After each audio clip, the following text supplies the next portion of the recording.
안녕하세요, 청취자 여러분. 오늘 저희는 최근 국제 원유 시장, 특히 러시아산 원유를 둘러싼 그 흥미로운 변화를 좀 깊이 들여다보려고 합니다. 네, 안녕하세요. 왜 중국은 러시아산 원유 구매를 늘리고 또 인도는 줄이고 있는지, 그 배경에 뭐가 있는지 한번 핵심을 파헤쳐보죠. 네, 좋습니다. 일단 가장 눈에 띄는 현상부터 볼까요? 중국 정유사들이 러시아 주력 원유, 그 우랄유 구매를 확 늘리고 있어요. 맞아요. 8월 현재 보니까 일평균 한 7만 5천 배럴. 이게 연초 평균의 거의 2배더라고요. 네, 엄청난 증가세죠. 심지어 10월, 11월 인도분으로 이미 대형 유조선 10척에서 15척 분량을 확보했다, 이런 소식도 있고요. 네, 벌써 그렇게 확보를 했더라고요. 근데 반대로 인도는 우랄유 수입량이 확 줄었어요. 일평균 118만 배럴 하던 게 40만 배럴 수준으로 떨어졌습니다. 네, 정말 극명한 대조를 보이고 있죠. 이게 왜 이런 걸까요? 역시 가장 큰 이유는 가격입니다, 가격. 가격이요? 네, 우랄유가 다른 중동산 원유보다 배럴당 최소 3달러는 싸게 거래되고 있고요. 최근에는 그 국제 기준 유가인 브렌트유랑 거의 비슷한 가격까지 내려갔었거든요. 그렇게 싸졌군요. 그렇죠. 근데 인도가 이제 미국의 제재 가능성, 이걸 좀 의식해서 구매를 망설이니까 그 틈을 중국이 파고든 거죠. 이 할인 기회를 그냥 적극적으로 활용하고 있는 겁니다. 기회를 잡은 거군요. 네, 그래서 게오르기 마슬러프호나 제니스호 같은 유조선들이 지금 중국 저우산 앞바다에서 대기 중인 모습, 이런 게 위성 데이터로도 잡히고 있어요. 하역하려고 기다리는 거군요. 결국 이 변화 뒤에는 미국의 어떤 정책적 판단이 상당히 크게 작용하고 있다, 이렇게 봐야겠네요. 네, 그게 핵심입니다. 특히 트럼프 행정부가 러시아산 원유사는 인도한테 기존 25%에 추가로 25%를 더해서 총 50% 관세. 와, 이건 거의 수입하지 말라는 수준 아닌가요? 그렇죠. 50%면 사실상 그렇죠.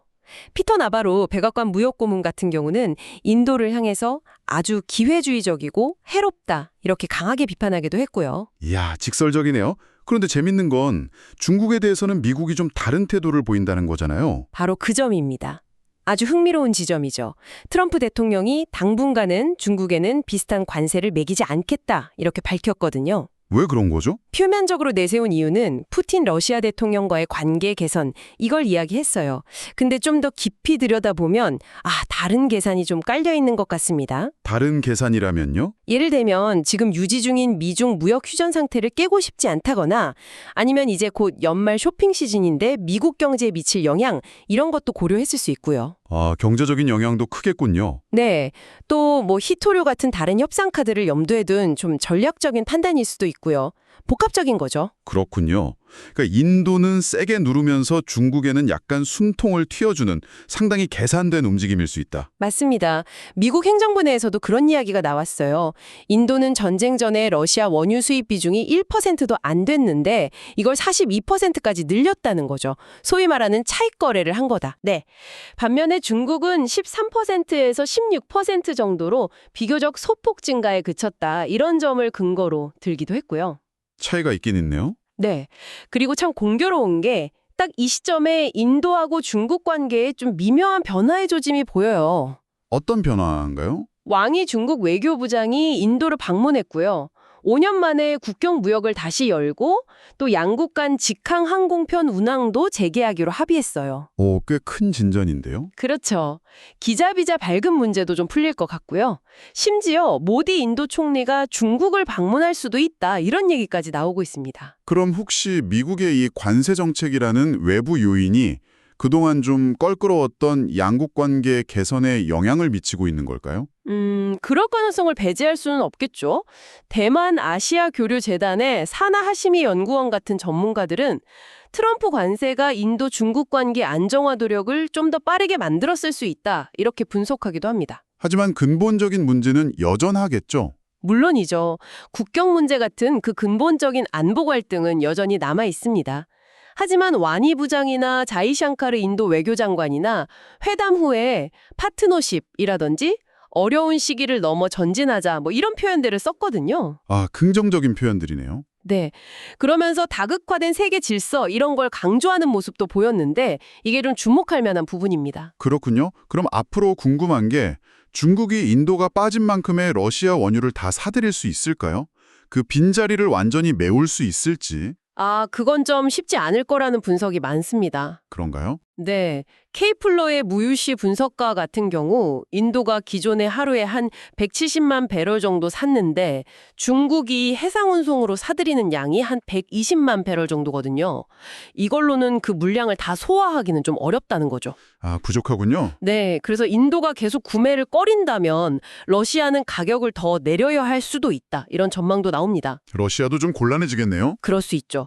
실제로 러시아 타스 통신 보도를 보면요.